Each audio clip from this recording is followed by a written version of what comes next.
avui tenia amb nosaltres a la Vanessa Freixa, que ara et presentaràs tu una mica més detalladament. En primer lloc, bon dia, Vanessa, i gràcies també per atendre'ns. Merci a tu i a vosaltres, sí, gràcies. Potser podem començar, perquè això de les definicions sempre és una mica conflictiu, potser podem començar en què tu ens defineixis una mica el que fas, no? Vius al Pallars Sobirà, vius en una borda, tens també un petit ramat d'ovelles i un hort, fins i tot, no? Sí, tot això, bueno, tot això són a més, però a més importants, però són a més a més. Res, jo vaig portar gairebé 10 anys a l'Escola de Pastors de Catalunya, implicada en molts projectes de dinamització rural, continuo amb aquesta dinàmica de treballar de manera autònoma en projectes arrelats que estiguin vinculats àmpliament en temes de pagesia, d'entorn, dels temes que em preocupen. O sigui, tinc la sort dintre de la inestabilitat dels autònoms que tinc la llibertat molt de decidir el que vull i sobretot de fer-ho des d'on vull, que és des de casa, de fet, i cada vegada més, vull dir, cada vegada amb menys intenció de moure'm, cada vegada més estan centrada aquí, amb aquesta vida que tinc combinada, no?, entre fer això, una petita pagesia, no?, o de portar, no?, en aquest cas gestionar una terra, un grupet petit d'animals i la vida que volem fer aquí, sí. Mhm. Parlarem amb la Vanessa una mica de tot. També volem parlar especialment, sí, dels problemes, la concepció avui dia del món rural, del ruralisme, Mhm. d'aquesta idea. Parlarem també especialment de les revoltes recents, és a dir, de la recent Mhm. manifestació, per exemple, el passat dia 5 d'octubre a Lleida, de la petita pagesia i tots aquests macroprojectes també que afronten les nostres diferents comarques, no? Però abans també, i per Mhm. acabar-nos de fer una idea, i t'agafem a tu, Vanessa, també una mica d'exemple d'aquestes solucions que ja has implementat, de fet, al món rural, no? Per la gent que no et conegui, potser podries Mhm. explicar una mica també en què consistia Muntanyanes i aquests exemples que són l'escola Mm. de pastors o l'obrador Bastos, sí. Xisqueta. Sí, que bé, sí, perquè diríem que són d'aquests projectes reeixits, o sigui, que realment han dit el que han fet, no? O han fet el que han dit, bàsicament, en aquest cas, no? Muntanyeres ja fa, o sigui, va començar el 2006, mira, farà 20 anys, ja això, ja fa molt de temps, un projecte que continua treballant moltíssim, sobretot fent recolzaments a administracions locals en dinàmiques, diguem, que puguin aportar això, no? Un major benestar, una altra mirada cap a les possibilitats que tenen els territoris per desenvolupar-se per ells mateixos, més enllà del turisme i la construcció, no? Que eren com sobretot, no? Aquells pilars, sobretot en els territoris més turístics, que semblaven que eren l'únic que podien salvar, no?, amb aquestes comarques i a les persones que hi viuen.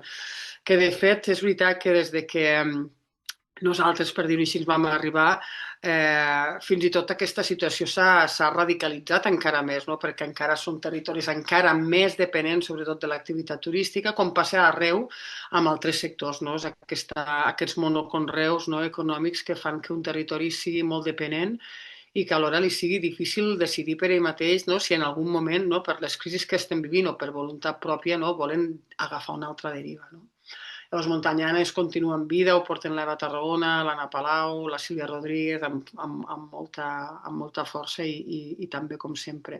L'Escola de Pastors ja fa 17 anys d'aquest projecte i és un projecte que jo vaig estar implicada 10 anys i amb la mateixa dinàmica, un projecte que té molt sentit, que realment està portant aquest petit tant per cent de relleu generacional, perquè hem de tindre present que en aquest cas les vocacions de persones que volen fer-se pageses cada vegada van més cap a baix, o sigui, parlàvem de fa ni 10 anys de 800 persones potser que estaven disposades a Catalunya a l'hora de fer-se pagès i a dia d'avui n'hi ha menys de, o una mica més de 200. O sigui, tenim present que és un sector que demana i és necessari que hi hagi moltes persones implicades en ell perquè al final són els que ens fan els aliments. En teoria ens fan els aliments. L'altra cosa és el sistema agroalimentari que tenim a Catalunya que no està fet per alimentar els humans, no?, sinó més aviat els animals i sobretot per especular, no? I Obrador Entrem Xisquet és un després, projecte...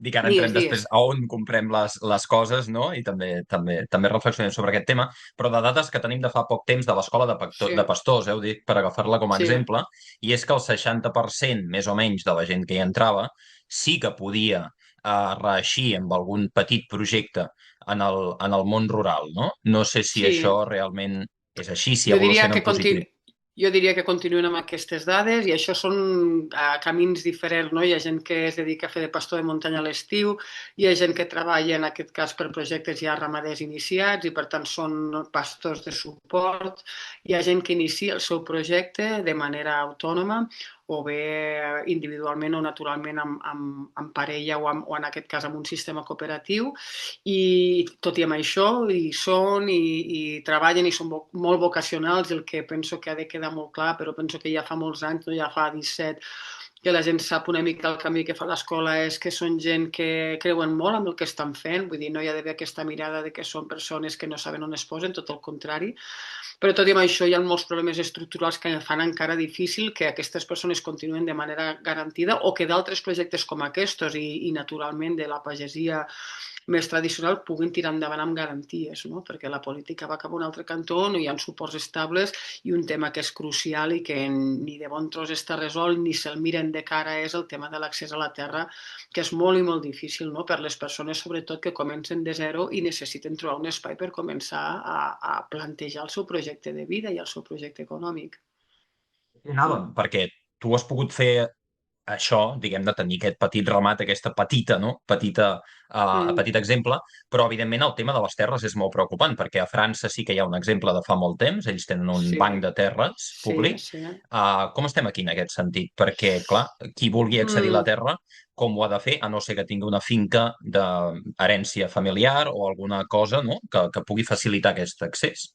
Qui vulgui tingui terres a dia d'avui, primer ha de tindre la sort de poder-les trobar, perquè això també està vinculat amb una política europea que fa que, com que els projectes ramaders per si sols amb la venda del seu producte no són viables, necessiten tindre terres per poder agafar les ajudes per poder fer viables el projecte. Llavors, primer es troba l'espai, i si trobes l'espai tingues molts diners. Llavors, això, torno a dir, és un contrasentit, no?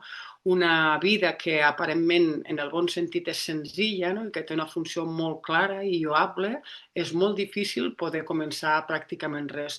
El meu és testimonial, és que fins i tot vull com deixar clar, perquè hi ha gent que de vegades s'agafa, això són 4 hectàrees d'una finca o un projecte d'autoconsum, no té una pretensió de guanyar-me la vida. Ara sí, de deixar-hi o de tindre una empremta, no? D'intentar cuidar un espai. Això sí que té la intenció i a mi m'enorgulleix i evidentment vull continuar per aquest camí, tot i que tinc clar en el meu cas que no serà la meva principal font d'ingressos, no? Però qualsevol persona que o vulgui tindre aquest estil de vida que tinc jo, o en aquest cas, per descomptat, no? Que sigui la seva principal font d'ingressos i, per tant, el seu projecte de vida, a dia d'avui és gairebé impossible. No, amb això de vegades també vull tenir una mica de mesura perquè dient això potser també tanques les esperances o les portes de molta gent. No, no, s'ha de continuar treballant i buscant i insistint i trobaràs, però no és fàcil i el que hauria de ser és fàcil, sobretot i més en la circumstància que tenim que el que hem de fer és garantir l'autonomia alimentària, no?, d'un territori, d'un país i, naturalment, amb el que implica, no?, de manteniment i de conservació del nostre entorn, no?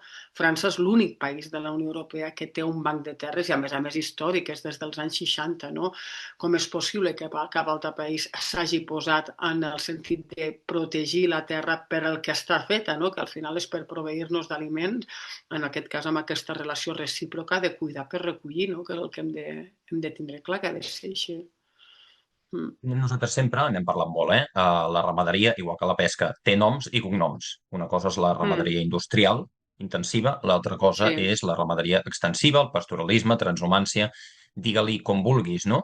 Aquí, quan nosaltres també hem tingut l'ocasió de poder anar a parlar, doncs, amb gent de la Generalitat o el Departament d'Agricultura, d'entrada, i ho diem perquè és així, no? D'entrada sempre se'ns diu que ells fan tot el possible i, de fet, les Mm. últimes promeses eren aquesta taula que hi ha de la ramaderia extensiva i contractar gent i passar fins i tot, doncs, a finançar certs projectes, no? Això era l'any 2024, la darrera vegada que parlo. Clar, de moment no veiem que hi hagi coses d'aquestes al territori. No crec que la teva percepció sigui diferent en aquest sentit.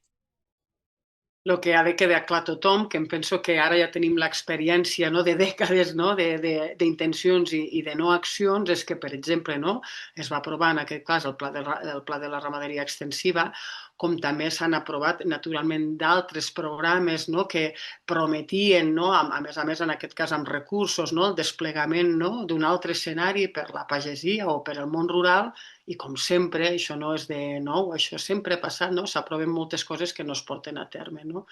Llavors, el problema de tot això és que al final, davant d'aquestes propostes, sempre hi ha un escepticisme molt gran perquè saps, en el fons, que no s'acabarà realitzant, no?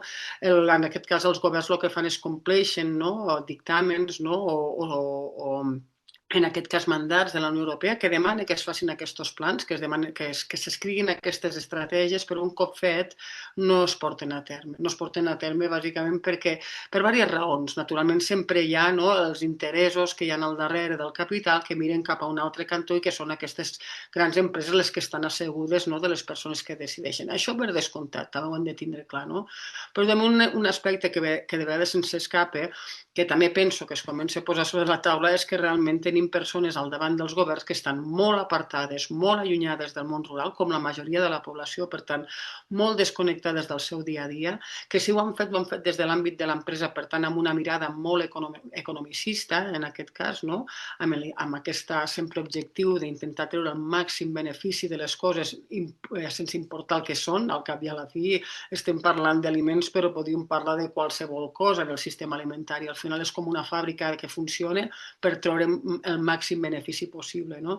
Llavors, aquesta mentalitat empresarial desconnectada naturalment de la vida rural i del treball a la terra, el que fa és que tinguem persones que no tenen el coneixement suficient per portar endavant una política que el que faci és revitalitzar els espais agraris, revitalitzar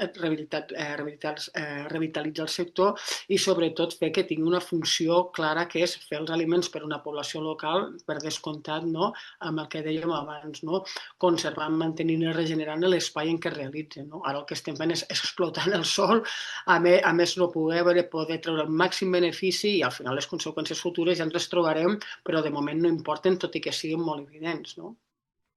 Solucions també, després en parlarem, perquè no tots Sí, són catàstrofes, però evidentment hem de diagnosticar una mica la situació. I me'n vaig a Lleida amb clar. això. Dia 5 d'octubre, unes Mm, més de 2.000 persones al carrer, mm, les xifres sempre ballen, no? Amb el lema en defensa de la terra, volem pobles vius, en aquell cas, tot això sorgeix, el nucli central és a la Sentiu de Sió, mm. perquè davant d'aquest poble, entre la Sentiu i Bellcaire d'Urgell, a la Noguera, s'hi vol instal·lar, per exemple, una macrocentral de biogàs, que és la més gran no només de Catalunya, sinó també de l'Estat, amb una capacitat per gestionar més de 500.000 tones de residus Sí, sí. anuals. En aquest cas estem parlant de biogàs. El biogàs, evidentment, és un pla que deriva d'Europa, també n'hem parlat i en parlarem més. Deriva d'Europa, deriva també d'un pla estatal i d'una estratègia catalana del biogàs que pretén instal·lar més de 50 macroplantes de biogàs arreu de Mm, Catalunya, especialment a les comarques de Ponent. També tenim, i també n'hem parlat, el problema del que és la ramaderia industrial, no? Tot mm. i la saturació del territori català, segueixen augmentant els projectes, segueixen les ampliacions, segueix aquesta contaminació difusa per nitrats a més del 50% del territori. I, en canvi, les petites granges familiars disminueixen en més d'un Mm. 20% els darrers 20 anys. Hi ha, a part, i a callo, una gran extensió de projectes també a nivell energètic, de compra-venda de terres en sòl agrari, que també estan, doncs, d'alguna manera destrossant el territori en aquest sentit. Bé, Mhm. va ser un clam que marca un punt d'inflexió, potser, Vanessa, però, és clar, són moltes demandes i es tracta de solucionar moltíssimes coses estructurals, no? Com comencem a fer-ho, això? I a més, mira, just ahir estàvem parlant també amb ells, no? I a més que és una estratègia que afecta, com estàs dient, no només a Catalunya, sinó a nivell de l'estat espanyol, i per tant aquí ens hem de posar al cap que l'Unió fa la força, vull dir, al final és el mateix esquema de funcionament repartit per tot el territori, aprofitant-se de les zones més despoblades, en aquest cas més debilitades, et diria, a nivell d'autoestima, perquè sobretot el que jo penso que de manera premeditada s'han esforçat és a que la pagesia, en aquest cas familiar, tingui clar que no té relleu, perquè naturalment els fills i les filles en general no volen continuar, tot i que sí que hi ha repunts, perquè això sí que passa, però no és suficient, no?, per poder, en aquest cas, substituir tota la gent d'una certa edat ara, sobretot gran, que encara estan al camp treballant. No?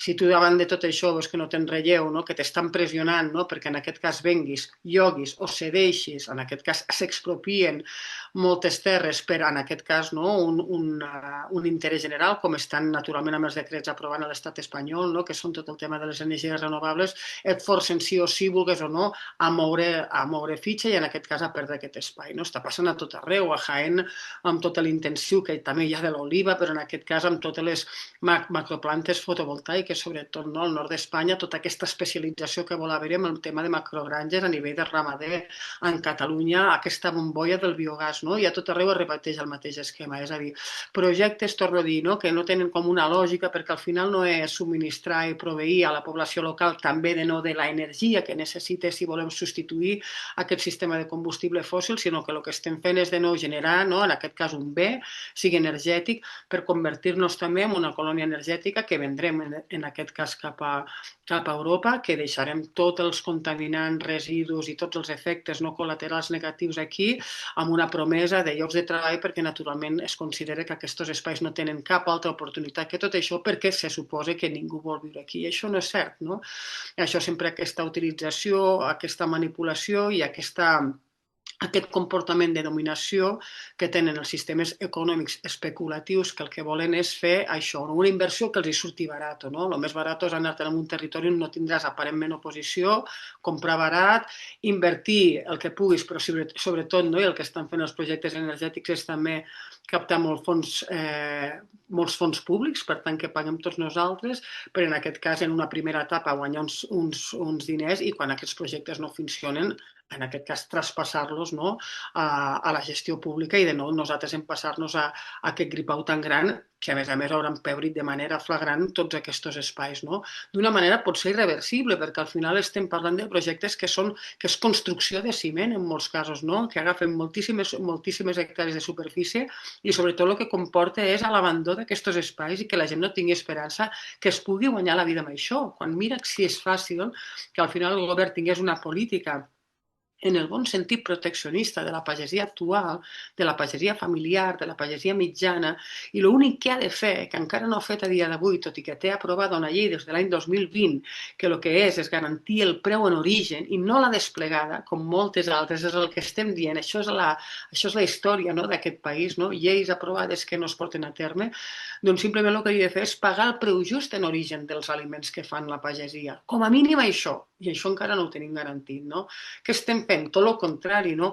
Obligant, en aquest cas, a la tecnificació màxima de les explotacions existents, per tant, abocar-les als endeutaments, tot i que puguin haver unes primeres inversions que siguin públiques amb unes ajudes, però al final tenim una pagesia molt endeutada, que no té relleu, que no cobra un preu just, que amb qualsevol embat climàtic que n'hi haurà moltíssims, es torna amb una fragilitat radical i que això el que porta és que no tingui esperança que tingui una continuïtat. No? Llavors és aquest ofegament que a poc es fa i torno a dir, és un territori fertilíssim perquè al final diuen ja no puc més, ve aquesta empresa de fora, me paga molts diners per la meva terra, me la venc. Ve aquesta empresa de fora que em diu que em contractarà a sobre de les meves terres, no vull tindre més mal de caps, perfecte, acabo sent un assalariat i perdo la propietat de la terra. Això és el que s'està perseguint.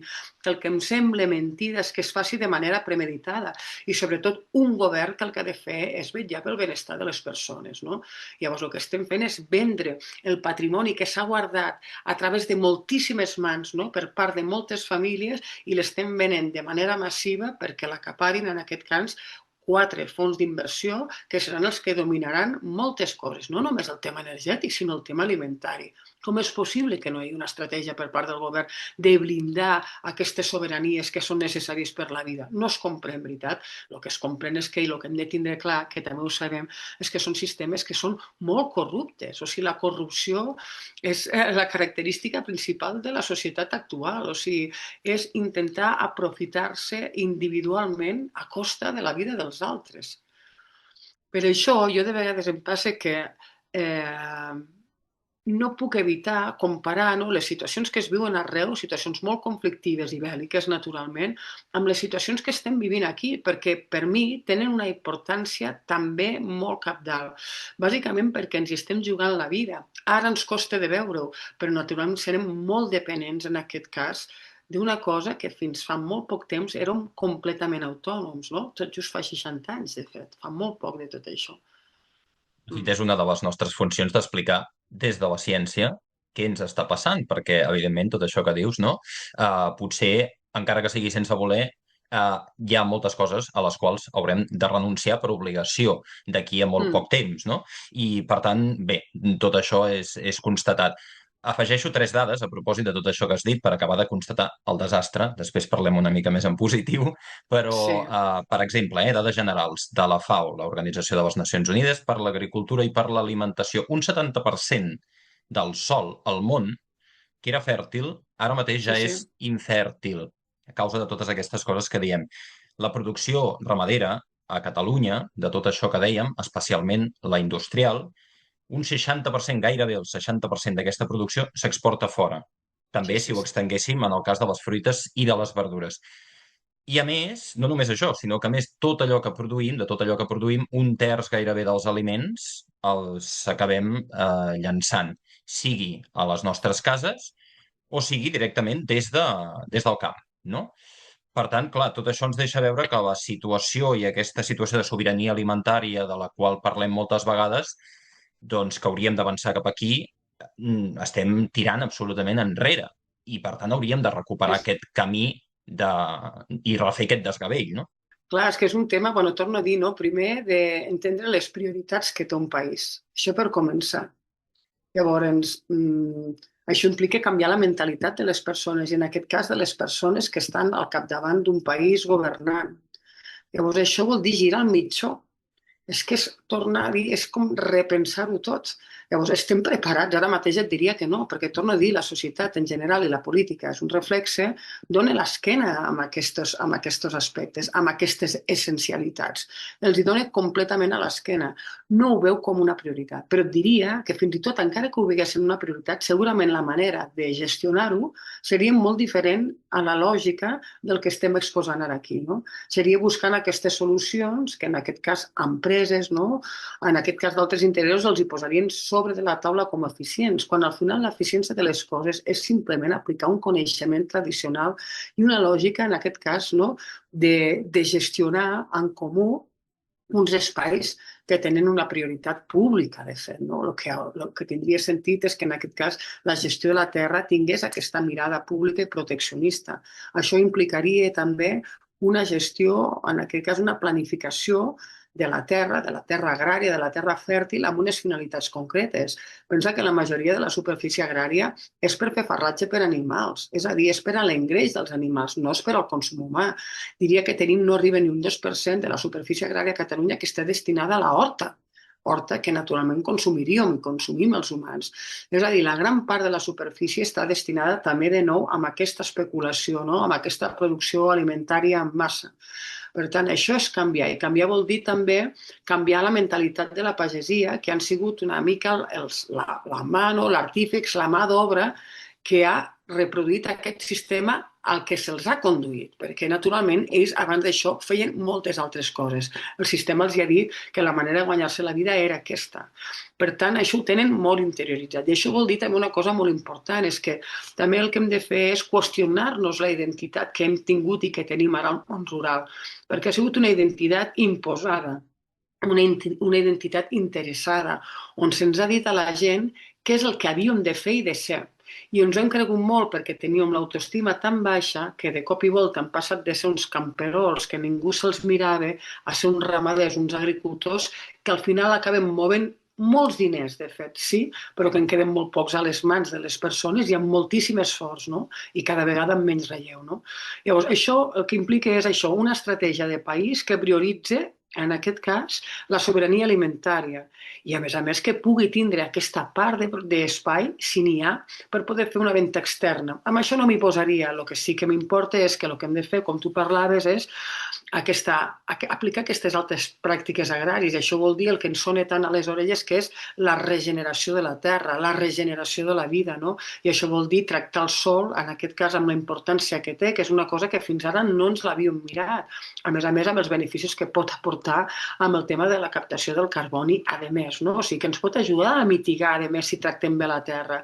I el bo que té la terra és que té una capacitat de regeneració ràpida, és a dir, si ens posem a treballar podem tindre bons resultats, però això vol dir també canviar les pràctiques, és a dir, incorporar un coneixement que té molt a veure amb la tradició, que la pagesia tradicional ha perdut, perquè a nivell tècnic se'ls ha portat cap a una altra direcció, no? Una altra cosa que és més greu, no? És tota la contaminació, en aquest cas dels aqüífers, per tots aquests nitrats, que això és una cosa que no és irreversible, però que té una durada a llarg termini que és molt difícil, en aquest cas, de revertir en poques dècades. Vull dir que ja estem posant en entredit, en aquest cas, fins i tot el consum d'aigua per les persones, perquè ja hem anat molt més enllà, no? Llavors, això vol dir posar un freno de mà molt gran i realment començar a fer les coses d'una altra manera. El que em passa és que podem parlar molt de tot això, però al final no veiem resposta per part qui tindria la capacitat de fer-ho a gran escala, d'invertir-hi, en aquest cas el govern, per canviar les coses d'una manera important, de donar suport a la pagesia perquè en aquest cas faci i promogui un canvi de model.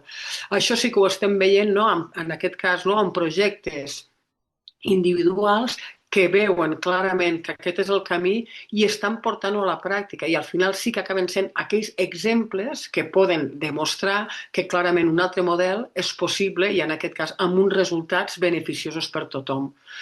Però això ho farem a la força, per desgràcia. Tant de bo, no? Ens semblaria a nosaltres que això s'ha de fer des de la planificació perquè en són responsables, però no és així. Però bueno, llavors jo penso hi ha iniciatives que estan intentant posar-nos davant dels ulls que naturalment hi ha altres maneres de fer. Quan faran cas? No ho sabem, això. Hem de fer molta pressió. La mateixa pressió que com a ciutadania hem fet amb casos com el genocidi palestí, ho sento molt, jo ho comparo constantment perquè és exactament per mi la mateixa finalitat, no? Aquesta pressió que som capaces de fer les persones perquè considerem que això és un greuge que ha de canviar i d'una manera radical d'un dia per un altre, hem de posar-nos al cap que la protecció de la terra, que la garantia de tenir els nostres aliments, que en aquest cas la regeneració dels espais perquè justament pugui haver vida, això és tan important com, naturalment, salvar la vida d'aquestes persones. Perquè, torno a dir, el que estem tenint entre les mans és la nostra vida futura, la nostra vida d'aquí 4 dies. Llavors, ostres, com podem permetre que se'ns escapi dels dits això, no? Com podem permetre que es continuï fent ni ignorant-ho en la majoria dels casos, de fet, no? Mm. Com a mínim, aquesta unió a nivell de petita pagesia sí que hi ha estat recentment. Mm. Per tant, tenim aquesta pressió que esperem que continuï d'alguna manera, no? I que també pugui pressionar a la seva petita manera també a la política. En aquest cas, en aquesta manifestació també es parlava d'altres conceptes, com és el cas, per exemple, de la desurbanització de les ciutats, no? O reestructuració, almenys territorial de Catalunya, perquè evidentment tenim la gran part del país, doncs només hi viu un 10% de la població.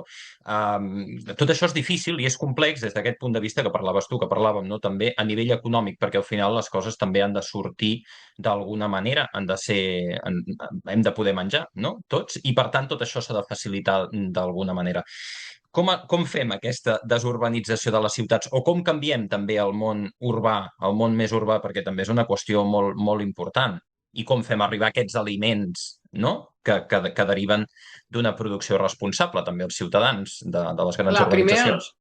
clar, el tema de desurbanitzar o no. Jo el que diria és que a les ciutats el que s'ha de prioritzar és que la gent que hi visqui tingui una bona vida, també.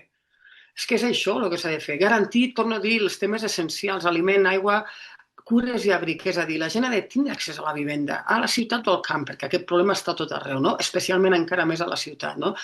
Has d'enverdir l'espai on tu estàs vivint, no? Com estan fent ciutats tan grans com Viladecans o París, de fet, a dia d'avui, no? Viladecans està fent un procés d'enverdiment de l'espai brutal perquè tenen claríssim, no? Naturalment, la importància de baixar la temperatura de les ciutats, això per començar, però també de tindre un entorn saludable, començant també pels aqüífers. Llavors estan fent una feina que és per mirar-se-la, no? El que vull dir és que el que hem de fer és, naturalment, enverdir, renaturalitzar els espais, que la gent pugui tenir una vida com de poble dintre de la ciutat, garantir, naturalment, el que diem, no? L'accés a la vivenda i l'accés a bons aliments. Però els accés als bons aliments no ho farem només amb mercats puntuals de pagesos a la ciutat, que sí que hi han de ser per descomptat. Jo sempre repeteixo últimament que el que ha de fer en aquest cas els nostres governs a tot arreu és que l'aliment es consideri un bé públic. I això vol dir que el que s'hauria de, en aquest cas, establir són supermercats públics que estiguin proveïts per la pagesia local. I això el que ens faria veure ja en una primera posició és que ens falten aliments per proveir aquests supermercats. Com és possible amb la superfície que tenim a Catalunya? No és que tinguem poca superfície, és el que et deia abans, és que la superfície està destinada a farratges i en aquest cas als aliments dels animals per granges intensives que el 60% se'n va a fora d'aquest país. És a dir, utilitzem la terra per engreixar uns aliments uns animals que alimenten amb unes altres persones. No? Això tornem a passar, que hem de planificar-ho diferent. Si ho planifiquem diferent i, per tant, tenim una pagesia diversificada on hi ha, naturalment, farratges per engreixar animals, on hi ha pastura per engreixar animals, però on també hi ha llegums, verdures, i en aquest cas fruita, el que tindríem són supermercats proveïts per la pagesia local que naturalment se'ls pagaria un preu just per la feina que fan i naturalment això el que proporcionaria és tenir una pagesia molt més forta, molt més resilient, una població molt més propera amb aquest ofici, a conèixer les persones que hi ha al darrere, a preocupar-se d'aquests temes tan primaris que són essencials per nosaltres. No? Això és tan complicat d'imaginar-ho, és tan difícil, no? Ens dirien que segurament en aquest cas trenquem les lleis de la competència perquè faríem la competència més igual. L'alimentació ha de ser, en aquest cas, un bé d'interès públic. Per tant, no hi ha espai perquè hi hagi aquesta contradicció, no? En aquest cas, amb la competència que puguem fer amb empreses privades a l'hora de subministrar aliments. És que això s'ha d'acabar. I el que hem de tindre clar és que hem de tindre un territori viu i habitat a tot arreu per persones que decideixen fer un ofici que la sort de les persones que el fan de manera vocacional, que se l'estimen, és un treball privilegiat, per favor. Estàs en contacte amb el teu medi natural cada dia de la teva vida. Imagina't que estigui garantit guanyar-te el sou amb la feina que tu estàs fent amb això. Per què ha d'estar sempre a expenses, no? Del que pagarà, en aquest cas, un majorista, un preu extern? No té cap sentit. No? Llavors el que hem de fer és dignificar-ho i tindre clar que són dels oficis prioritaris. Seria com arribar, que això també entenc que és delicat, com a funcionaritzar aquests oficis. És a dir, són treballadors públics que fan un aliment, en aquest cas un producte essencials per la vida humana. No? Aquí anàvem també, la Vanessa té diferents també llibres, has escrit el darrer, Ruralisme, la lluita per una vida millor, l'any 2023, per exemple, també algun documental, copsant una mica doncs, les opinions de la comarca, en aquest cas referent al retorn o la reintroducció de l'ós bru aquí al Pirineu, el no a l'ós, l'any 2021. Hi ha altra bibliografia que podeu consultar. Per acabar, el que et deia, amb aquest missatge que ja deies d'optimisme, sí que hi ha casos d'èxit. Èxit vol dir que simplement doncs, que la gent pot viure i pot fer allò que retornar una mica aquestes arrels de que parles també sempre a la terra i poder viure amb senzillesa, no? I aquí al Pallars també suposo que al teu voltant hi ha hagut casos d'aquests. N'hi ha casos d'aquestos, hi ha casos d'aquestos que naturalment inicien i tenen futurs complicats, però aquí el que veus és que de vegades la pagesia més resilient és aquella que ha estat tota la vida, de fet. Són aquest perfil de persones que això, que en aquest cas han continuat amb una activitat, tenint una vida sòbria, que això jo penso que és molt important en el sentit de donar el missatge que sobri no vol dir precari ni de bon tros, és una vida senzilla, molt dedicada a la feina que fan, que se l'estimen i tirant-la endavant i amb tota l'atenció del món. No?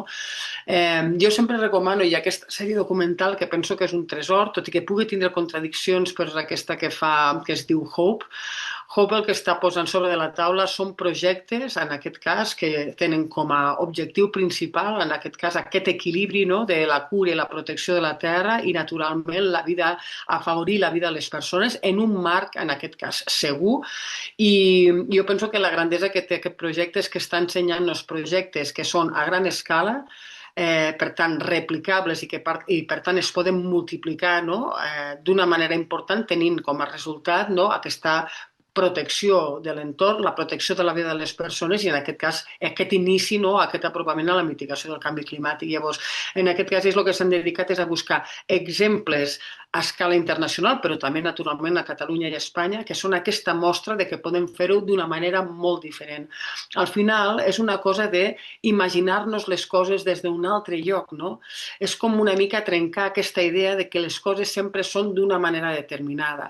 I el que es posa sobre la taula és i si ho fem d'una altra manera? I moltes vegades aquesta altra manera de vegades és mirant aquest coneixement tradicional que s'havia aplicat fins fa molt poc temps i d'altres coneixent a través de la ciència molt millor els processos de regeneració de la natura. No? Llavors és aquesta combinació d'aquest coneixement que hem pogut adquirir i sobretot basant-nos sobre d'aquest coneixement tradicional. Llavors, la resposta la tenim a la punta dels dits. El problema és que ens han convertit en una societat que ens han fet apartar-nos de qualsevol cosa que signifiqués donar-nos autonomia pròpia. I aquí és on hem de veure el que ha passat. No? Ens han allunyat de tindre aquest coneixement per naturalment garantir-nos la llibertat pròpia. No? I també, sobretot, un altre concepte que penso que és important és sobretot amb aquesta mirada de bé comú. No? Jo visc en un Pirineu que encara es mantenen moltíssims béns comunals a la muntanya. Això vol dir accés als boscos, a les pastures per part de totes les persones que viuen en un poble. No? Això el que feia era garantir que totes les persones vinguessin de la condició que vinguessin, tinguessin aquell mínim per garantir-se bé la supervivència. No? Llavors hem de tornar amb aquesta mirada cap als béns comunals i els béns comunals estan vinculats naturalment a l'alimentació i a l'energia en el nostre cas, perquè en aquest cas era l'energia dels boscos. Llavors, torno a dir, moltes de les claus les tenim en aquest coneixement, no? Que hem de tornar a recuperar i posar a la pràctica, però naturalment aniríem molt més ràpid si tinguéssim un govern que estigui molt més aterrat, molt menys domesticats, en aquest cas al capital, i que tingui clar el que és l'essencial a dia d'avui. No, aquests conceptes jo us convido també a investigar una mica la feina, per exemple, i el pensament d'un agricultor, filòsof francès, que tu també cites moltes vegades, d'origen algerià, que és Pierre Rabhi. Una de les seves frases, ell va estendre la idea de l'oasi arreu, és a dir, que tothom pugui tenir terres i accessibles. Frase que deia, per exemple, no vull participar d'aquest model de societat que ha concedit als diners més importància que la vida. Jo sóc aquí per viure, no sóc aquí per augmentar el producte interior brut. Bé, una de les cites moltes que es poden trobar del seu pensament, que convidem també que podeu resseguir vosaltres. Vanessa, moltíssimes gràcies. Hem repassat avui una mica desastre, però també, sempre, del desastre n'hem d'aconseguir trobar solucions per intentar encaminar-nos-hi i intentar fer d'aquest un món molt millor per tots, especialment en aquest cas per la petita pagesia també. Vanessa Freixa, moltíssimes gràcies avui per intervenir. A vosaltres moltes gràcies pel temps i l'extensió fins i tot, i tant, merci.